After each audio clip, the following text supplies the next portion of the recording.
Did you know that some materials have a shelf life and they can become bad and unusable if you keep them improperly? I did not. It almost cost me all these bottles here because I kept them in a warm room for like 8 months. Since learning about this, I've been keeping them in a mini fridge and they seem fine, all except bergamot. It gives me some weird vibes, but I have a video about that just posted. I honestly didn't take this seriously. I thought, it's not fruit, so why should I care? But turns out that, for example, citrus, florals, aldehydes, other volatile materials will go bad from heat, light, oxygen, and other certain chemical reactions that I don't understand. On the other hand, some materials like patchouli will become richer and deeper, surprisingly. But yes, materials like bergamot will lose its nice smell and start smelling more like a floor cleaner.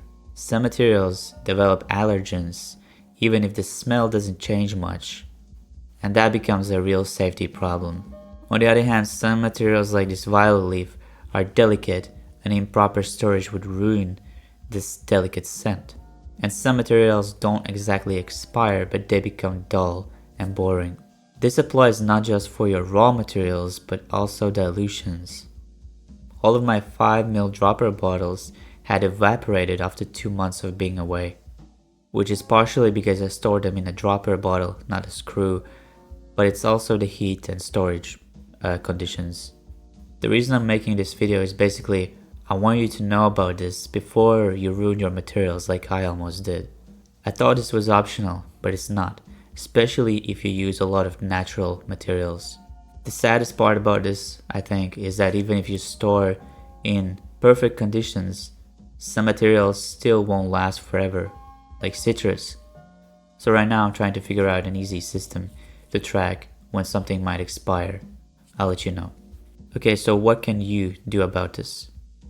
I suggest you take a little time, look up your materials one by one, and check which ones need to go in the fridge ASAP.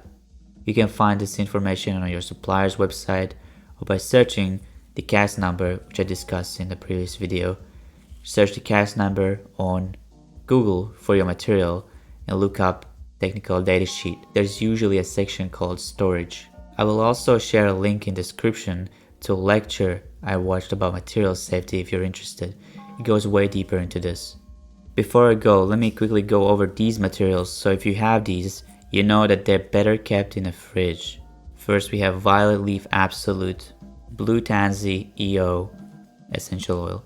We have Pink Pepper, we have Cypress Essential Oil, we have Anisaldehyde. You can see the CAS numbers too, I hope. We have Aldehyde C10, Lavender Essential Oil. We have Aquinol/Helionol. We have Florhydrol, Geranium.